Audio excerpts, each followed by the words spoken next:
Hi, Misha here, and when it came out several years ago, I guess it would have been 6 or 7 now, we brought you several videos on the Israeli IWI, Israel Weapons Industries, Uzi Pro Pistol. This is chambered for 9mm NATO, 9x19 Parabellum, or 9mm Luger if you prefer. And unlike previous Uzis, which have been in other calibers like 41 Action Express or 45, the Uzi Pro, as far as I know, is only ever in 9.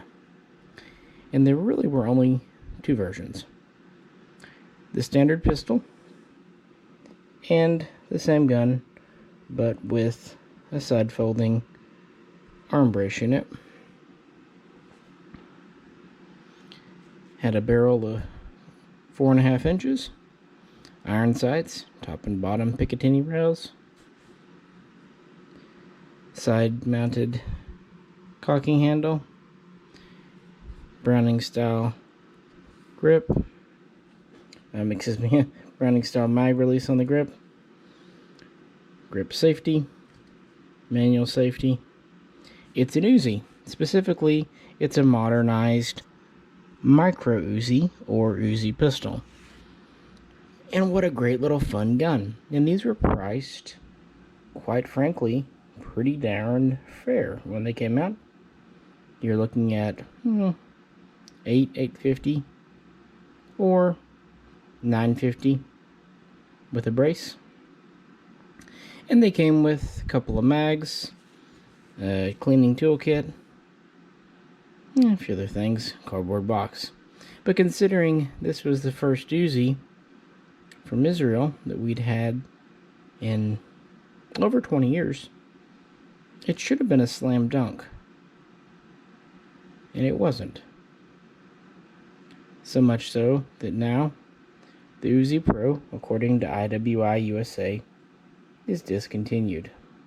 So in this video, I kind of wanted to pay homage, explain why this is one of my favorite little, I guess PCC is not really the right word, just little PDW type guns. It's just one of those guns I always enjoyed shooting. And yeah, it's kind of lament why I think it's a shame they're gone, but also kind of talk about why I think they didn't take off maybe as much as IWI thought they might. And really I could say that for the Select Fire Uzi Pro as well. So with that, let's just revisit a good little piece of kit and then look at some accessories. Uzi Pro.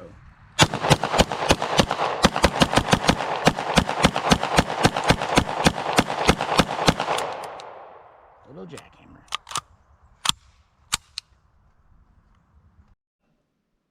You know me, I like my pouches. Here's kind of a neat little 5-pocket adjustable one. It's kind of got 3 on one side and 2 on another, and 2 different closures so you can kind of scale it a bit. It's a bit of an older pouch, not super old, but yeah. And here's a modern 2-pocket 2-cell. I believe this actually came from IWI-USA, but I could be wrong. I know it was a modern vendor. It might have been Robert RTG. One of those. And this is this accessory belt pouch. We'll look at in a minute. And funnily enough, it essentially uses nearly the same magazines that the Uzi used since the very beginning, with one key difference.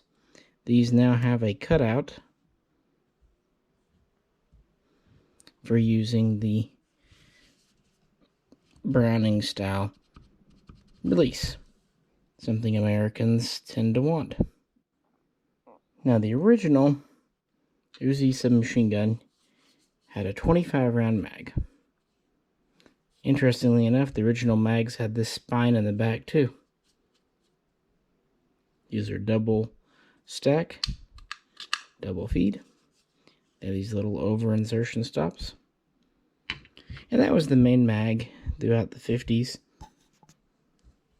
But then they decided they needed a little more oomph. So they went to the kind of ubiquitous 32 rounder here. Steel mag, same deal. And it was actually for the Uzi Pistol or Uzi or Micro Uzi that this compact 20 round mag was made. And I always thought these were neat because these were always in less supply compared with the 25s and the 32s, just growing up. And it's such a neat little compact little critter. See, it barely sticks out the bottom, just enough so you can grab it to pull it out. So this mag well is beveled for easy insertion. Again, we've got a Browning style button release. If you notice, it springs out with some good authority, essentially drop free.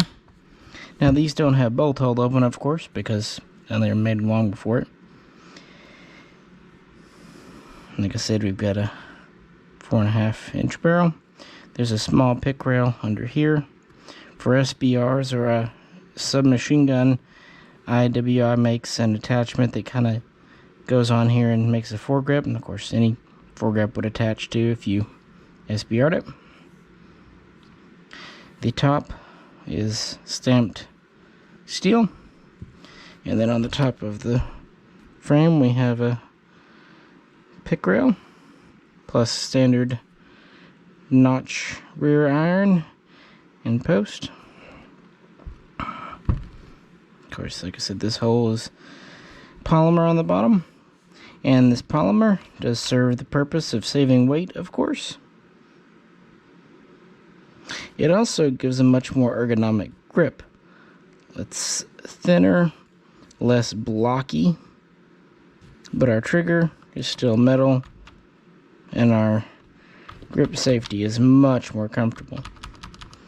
And then we have our folding brace tube, and we have a single point sling attachment in the back. I've actually got an HK sling on it at the moment, but you know, any type would work.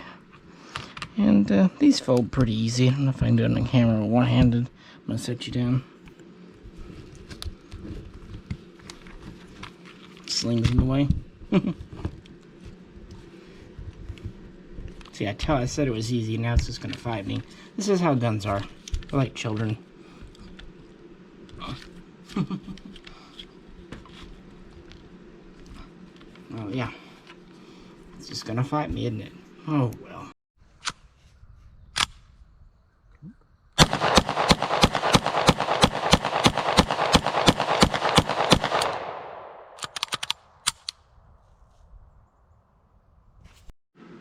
And just like with children, when no one's looking, it's no fun to fight anymore.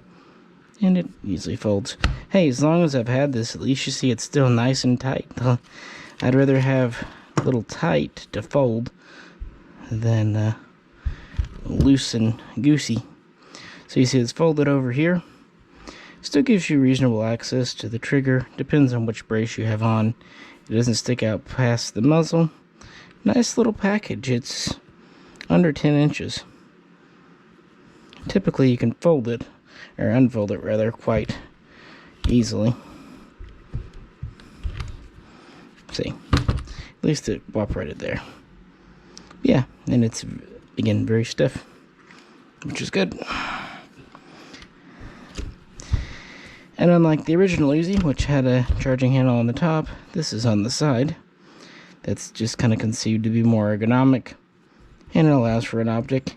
The only downside, it does reciprocate, whereas on the original, it would not have.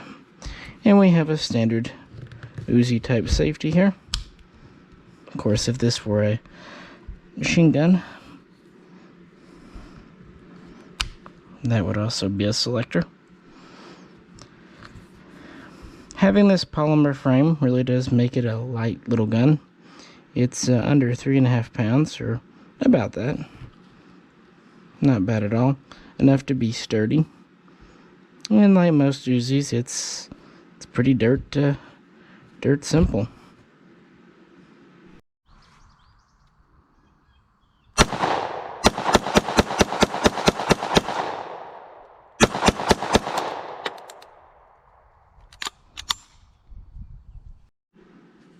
And now with the 25 in, still doesn't stick out too bad.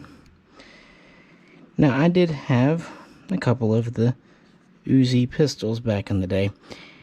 It's funny, the full-size Uzi had a 10-inch barrel, and they started to come into the USA as semi-autos, carbines, in 1980. That would be the Model A.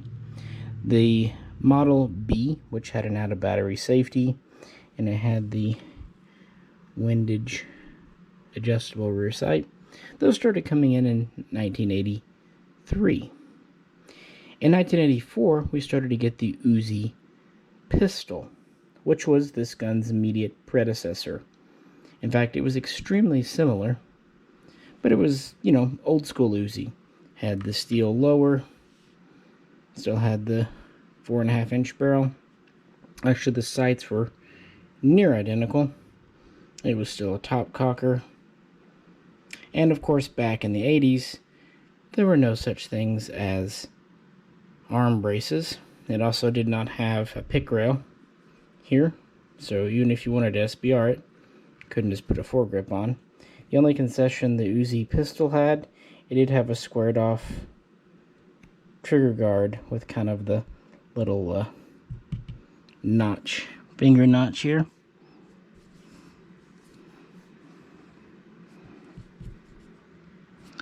So that helps a little bit by putting your offhand there. That's about the only thing they let on the Uzi Pistol back then. And yeah, I had them, and I wasn't a big fan.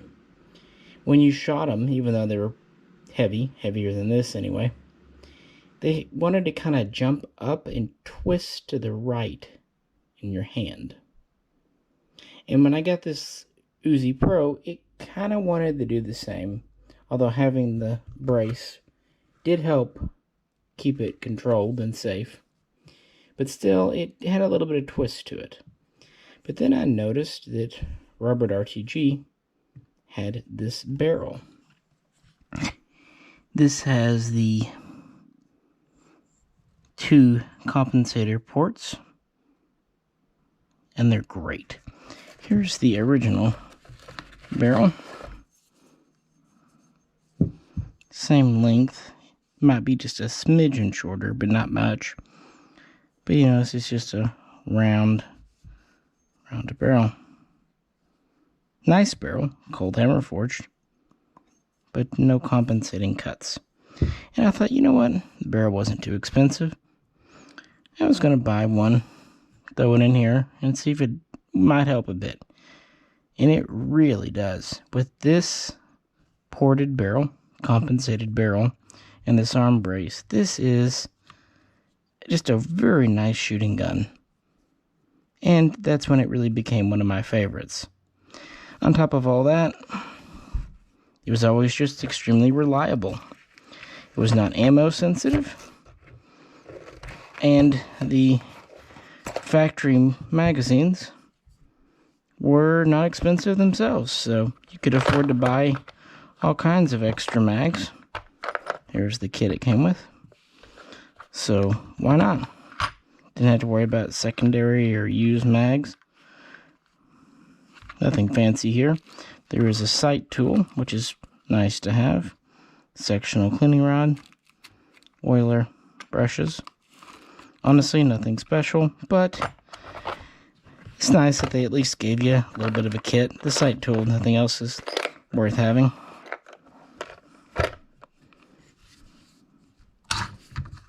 Like I said, these little 25 round mags, or even these 32s, you could grab for a little bit of nothing. Somewhere between 10 and 20 bucks for brand new factory. So that's great. Now, the good news is that these modern mags will work in your original Uzis. They still have the cutout on this side to work with the original style of mag catch. However, to work with the new style on the Pro, magazines have to have this cutout. Now, can you take original mags and add this cutout? Sure. In fact, if you're a right-handed person, you only need to add it on the one side. But with surplus mags, really not much cheaper than brand new factories, and the factory new mags being reverse compatible with older Uzis, they kind of got to the point of why? Just buy the new ones. So my point is, this gun came pretty well kitted out. As I was saying before my camera interrupted me to say hurry up and get to the point, I had to remind the camera there is no point. I'm just reminiscing about a gun I really like. And why it just didn't seem to take off. But it is simplicity itself. I'm going to set you down. You know how Uzis are for disassembly.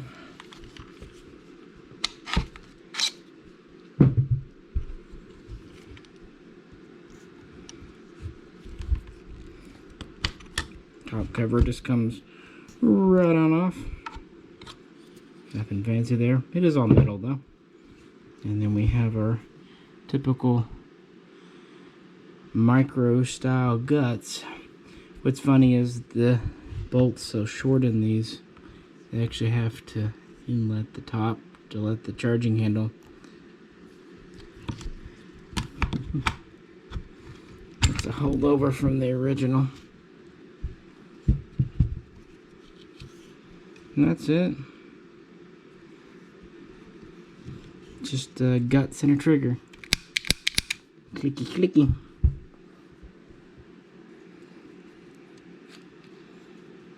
Just a simple striker system. These do have the out of battery safety, the firing pin safety, which frankly is good. We complain all the time we don't get them in our AKs, so yeah. One nice thing, whereas the full-size Uzi was always kind of designed to be an open bolt, the Mini and the Micro have been offered in closed bolt form for like police users who maybe value accuracy a bit more over the benefits of an open bolt. It's also why you don't have the notch in the side of a mini or a micro bolt like you would full size. Yeah, these are extremely reliable because they are extremely simple, dependable, and of course they're made by the original, the OEM factory.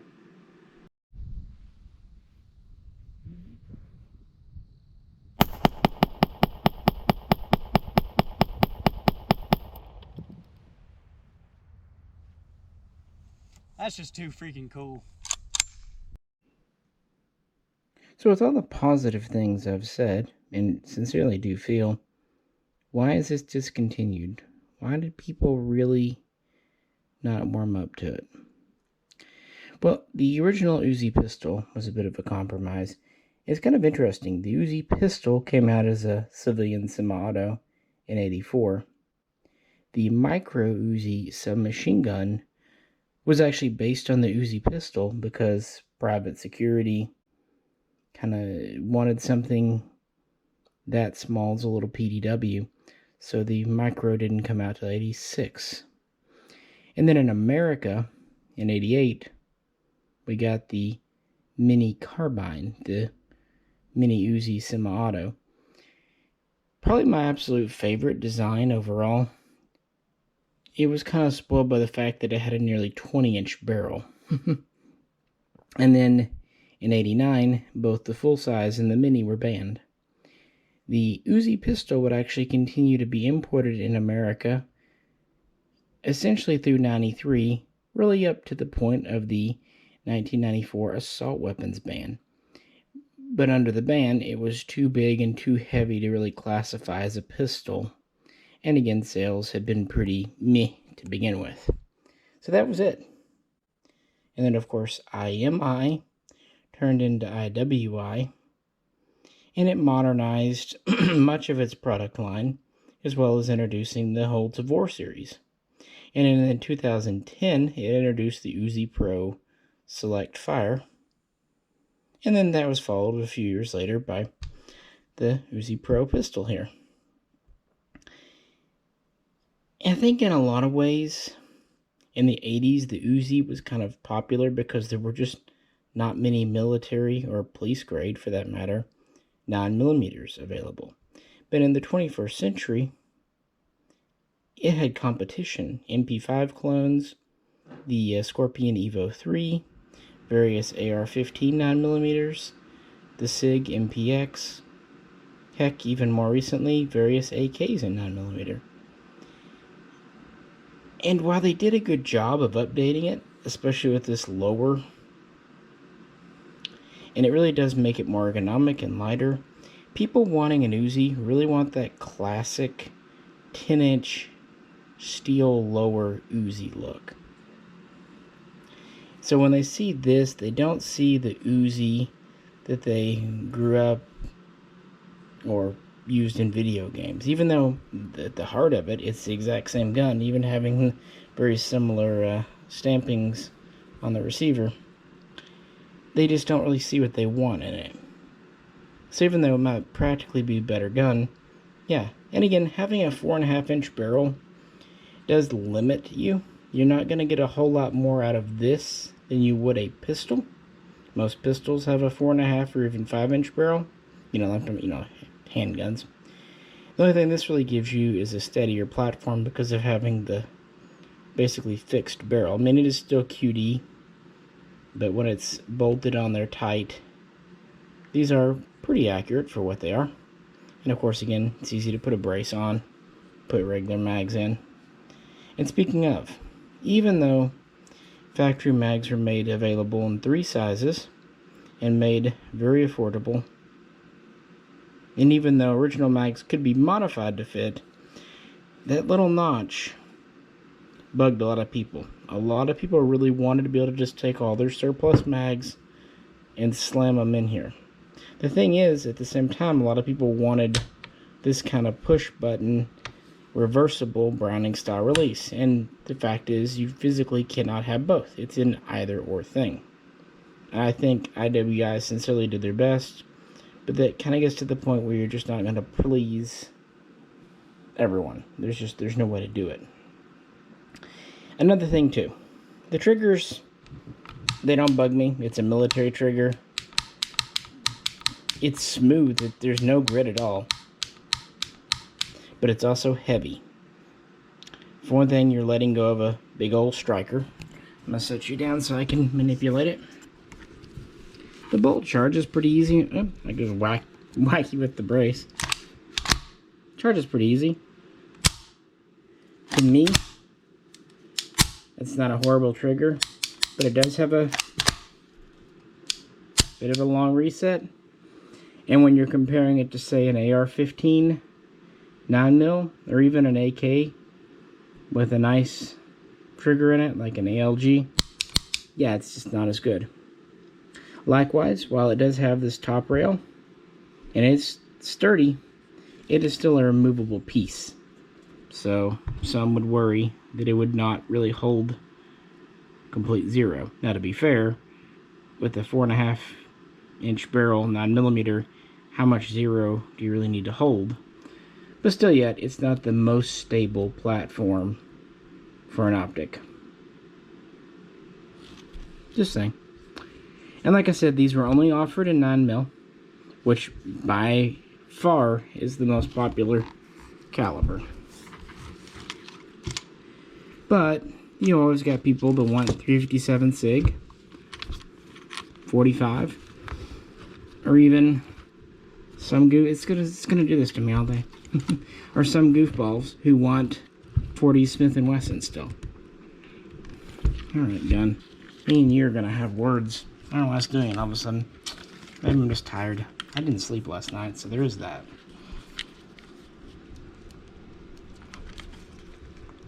There we go. It's easier to do when you're not super awkward position.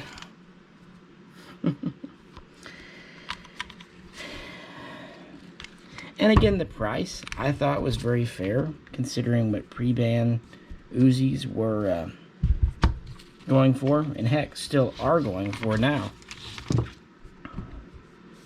But you can get a AR or an AK in 9mm, at least back then, cheaper. But I think the main thing was it wasn't the classic full-size Uzi. And you saw the same thing with the Galil Ace. Galil Ace is a great gun, but a lot of people wanted a classic Galil ARM. And I get that. I really do. And if I had to only have one 80s style Uzi Model A or an Uzi Pro, you better believe I'd rather have the Model A. So I completely understand. But on the other hand, this is an authentic true import, and now here we are, and they're not coming in anymore. These are high quality guns made by a true mill LE contractor. They're definitely not like a Tech 9 type thing. So they should hold up for the long haul.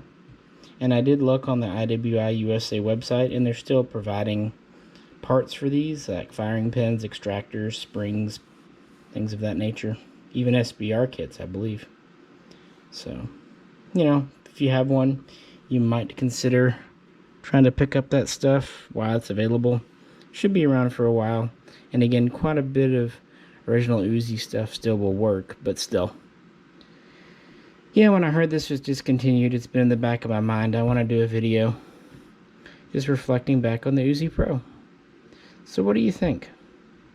Do you like it? Do you hate it? Do you own one? If so, did you keep it or did you sell it? If you sold it, why? I'm not judging, I'm sincerely curious.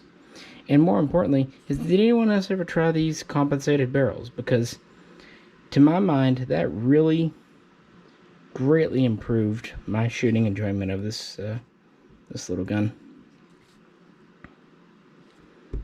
So yeah, kind of a bit of a hidden gem in my opinion, and certainly not something I will be turning loose of anytime soon. But the Mini Uzi is still my favorite. But it's neat to have a modern one too.